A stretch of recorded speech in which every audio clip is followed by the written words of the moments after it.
바이비트 해킹 이슈로 폭락한 비트코인, 코인 시장이 살아날 듯 하면 폭락하고 살아날 듯 하면 폭락하기를 반복하고 있습니다. 이번에는 또 어떻게 된 상황인지 알아보도록 하겠습니다.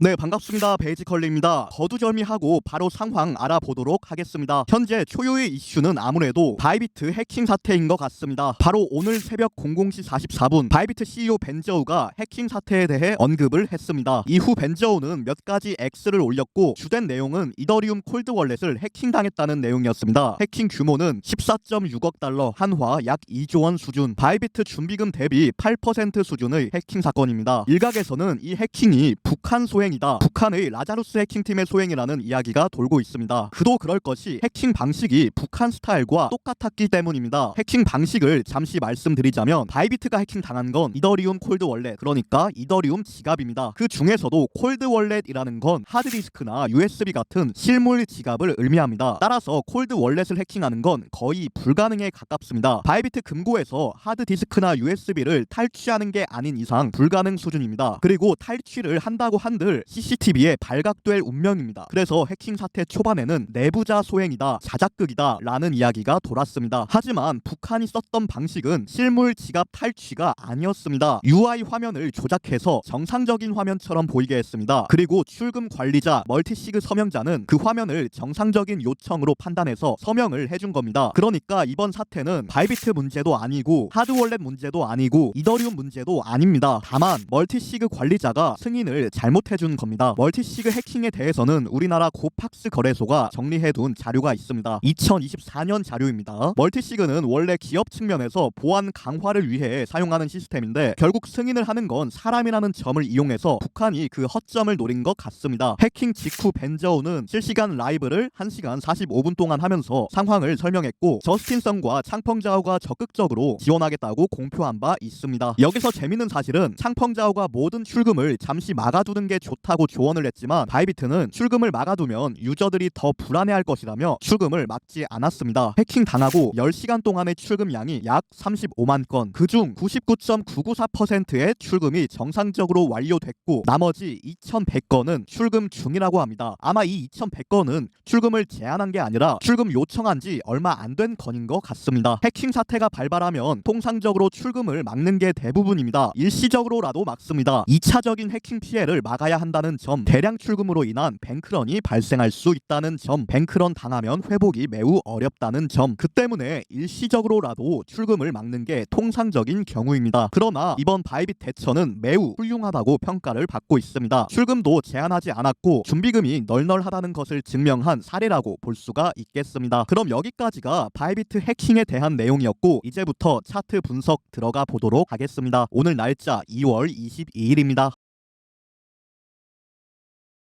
차트를 보자면 결국 비트코인은 항상 놀던 그 자리에 그대로 돌아왔습니다. 이번 횡보 기간에서 대체로 96에서 97K에서 놀았고 지금도 96K대입니다. 잘 올라가던 중이었는데 또다시 연어마냥 돌아온 모습입니다. 그리고 저는 이번 하락이 발생하기 전부터 하락을 감지했습니다. 텔레그램에 15개 브리핑을 하며 실시간 상황 공유 드렸고 이 사진은 그중 하나입니다. 5번 연속 계단식 상승을 했고 조정 발생 확률이 매우 높다, 추격 매수는 매우 위험하다, 이런 내용입니다. 3,000명이 넘는 분들이 보셨기 때문에 조작은 불가능합니다. 당시 가격은 99.2K였으며 해킹 사건이 벌어지기 2시간 전입니다. 이때부터 저는 하락을 감지하고 있었습니다. 이게 가능했던 이유가 몇 가지 있습니다. 비트코인은 5번 연속 계단식 상승을 했다는 점, 5번 연속 상승을 하면 대체로 조정을 줍니다. 똑같은 추세선에서 계속 지지를 받았다는 점, 똑같은 추세선은 언젠간 깨집니다. 나스닥이 폭락 중이었다는 점, 비트코인보다 나스닥이 먼저 폭락을 했습니다. 이러한 세 가지 힌트가 사전에 있었고 저는 99.4K에서 숏 포지션에 들어가서 괜찮은 수익이 났습니다. 이번 하락이 예측 불가능했다고 생각하지 않습니다. 모든 퍼즐 조각이 맞아떨어진 와중 바이비트 해킹 사태가 방아쇠를 당겼을 뿐입니다. 여기서 한 가지 상황을 더 보겠습니다. 최근에 자주 나오는 패턴입니다. 과거 고점 라인을 돌파하면서 일시적으로 가자 분위기를 연출시킵니다. 그리고 내려갑니다. 이건 세력이 물량 처리를 할 때 때 주로 만드는 패턴입니다. 의도적으로 상승장 느낌을 살짝 준 다음에 바로 꽂아버립니다. 요즘 이런 패턴이 매우 자주 나오고 있습니다. 아마 제가 감히 추정하건대 바이비트 해킹 이슈도 누군가는 우리보다 먼저 알지 않았을까 생각합니다. 그렇게 생각하는 논리적인 이유가 있습니다. 시간대를 역추적해 보겠습니다. 벤저우 최초 트위터 시간대 새벽 12시 44분, 이때 해킹 당했다는 소식이 처음으로 드러났습니다. 그리고 이 시각 1분봉 차트를 보면 새벽 12시 44분은 최저점 자리입니다. 그러니까 이미 하락을 한 상태에서 해킹 이슈가 터졌습니다. 그리고 바이비트 CEO가 나서서 문제가 없다고 소명을 하니까 오히려 반등을 했습니다. 아, 해킹 터져도 문제 없네, 매수해도 되겠다, 이런 분위기였습니다. 하지만 그게 마지막 반등이었고 결국 추가적인 폭락을 했습니다. 그러면 이 최고점에서는 대체 누가 먼저 팔았냐 이겁니다. 해킹은 여기서 터졌는데 해킹 이슈가 수면 위에 드러나기도 전에 누군가는 대량의 물량을 매도했습니다. 매도 물량이 굉장히 많습니다. 누군가는 정보를 미리 알았다는 겁니다. 이러니까 개미는 정보 싸움에서 항상 불리할 수밖에 없는 겁니다. 물론 저를 포함해서 말입니다. 우리 개미한테 어떠한 정보가 들어왔다는 건 매우 높은 확률로 한 발 늦은 소식입니다. 해킹 이슈라는 정보를 접한 시점에는 이미 한 발 늦었습니다. 최고점에 못 팝니다. 그럼 정보를 아예 안 봐도 상관이 없는가? 그건 또 아닙니다. 정보를 아예 몰랐으면 왜 내려가는지도 모릅니다. 그러면 한 발 늦는 게 아니라 두 발 늦고 세 발 늦고 네 발 늦고 답이 없습니다. 결국 정보를 알긴 알아야 합니다. 다만 우리가 알게 되는 정보는 높은 확률로 이미 누가 먹고 버린 정보다, 그 부분도 인지는 하고 있어야 할 겁니다. 아주 중요한 내용입니다. 결론만 말씀드리자면 저는 현재 자리에서도 상방을 봅니다. 대신에 마지막 상방 트라이입니다. 왜 마지막이냐면 저번에도 말씀드렸습니다. 122평선 겹치고 빗각 겹치고 최저점 겹치는 자리, 그게 93.3K입니다. 93.3K를 버티면 상승장 지속 가능하고 93.3K 깨지면 상승 근거가 많이 사라집니다. 그리고 당장은 93.3K랑 거리가 가까우니까 3%밖에 차이가 안 나니까 말 그대로 2월 마지막 상방 관점이 가능해 보입니다. 대신에 이 말을 곡해해서 들으시면 안 됩니다. 제가 평생 상방을 보겠다는 게 아니고 93.3K 깨지면 저는 하방으로 돌아설 겁니다. 컬리님 롱충이 아니었어요? 왜 하방 보나요? 배신자네. 이러시면 안 됩니다. 저는 제가 보는 관점을 말씀드릴 뿐이지 항상 상승만 보는 건 아닙니다. 하방 볼 땐 하방 봅니다. 93.3K 깨지면 90K도 위협을 받고 90K가 깨지면 이런 라운딩 탑 패턴까지도 터질 수 있습니다. 한마디로 연쇄적인 하락으로 이어질 수 있습니다. 그러니까 현재 자리는 정말 무서운 자리입니다. 최후의 개미털기냐 벼랑 끝 발버둥 자리냐, 둘 중 하나입니다. 제가 볼 때는 아마 2, 3월의 희비가 93.3K에서 갈릴 것이라고 봅니다. 그러면 오늘도 영상 봐주셔서 감사드리고 가시는 길에 구독, 좋아요 한 번씩 눌러주시면 더더욱 감사드리겠습니다. 저는 유료 활동을 하지 않습니다. 그 흔한 유튜브 멤버십도 없습니다. 그런데 구독, 좋아요마저 없으면 활동할 힘이 안 납니다. 이상입니다. 베이지컬리였습니다. 감사합니다.